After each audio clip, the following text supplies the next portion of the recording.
kalaboy, good morning sa inyo. So, Friday morning at magluluto ngayon tayo ng ginataang tilapia.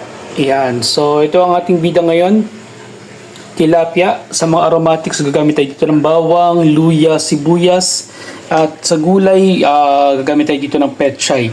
So, sa pagluluto ng ginataang tilapia mga kalaboy, unahin natin na iprito yung tilapia. Ayan. So, nilagyan ko na ito ng asin. Samahan niyo ako magprito ngayon mga kalaboy.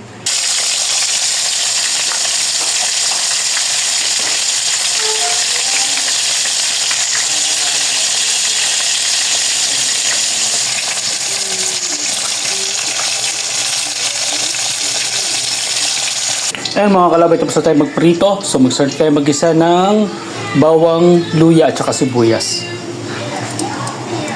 Ayan mga kalaboy, bali dito naglagay tayo dito ng suka. 3 kutsarang suka mga kalaboy at hayaan lang natin itong mag-evaporate. Tapos ibabalikan natin yung mga pinirito nating tilapia. Ayan mga kalaboy, ibalikan natin yung ating mga napritong tilapia. So hayaan lang natin itong mag-simmer for 2 to 3 minutes. At maglalagay tayo dito ng kalahating tasa ng tubig. Ayan mga kalaboy, after 3 minutes, lagyan na natin ang kalahating baso ng tubig.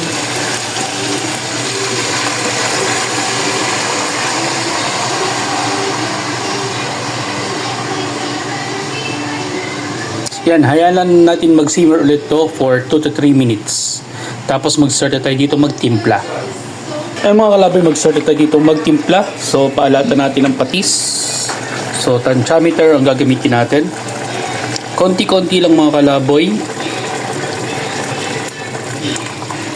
Iyan. Tapos ito maglalagay tayo dito ng pamintang durog.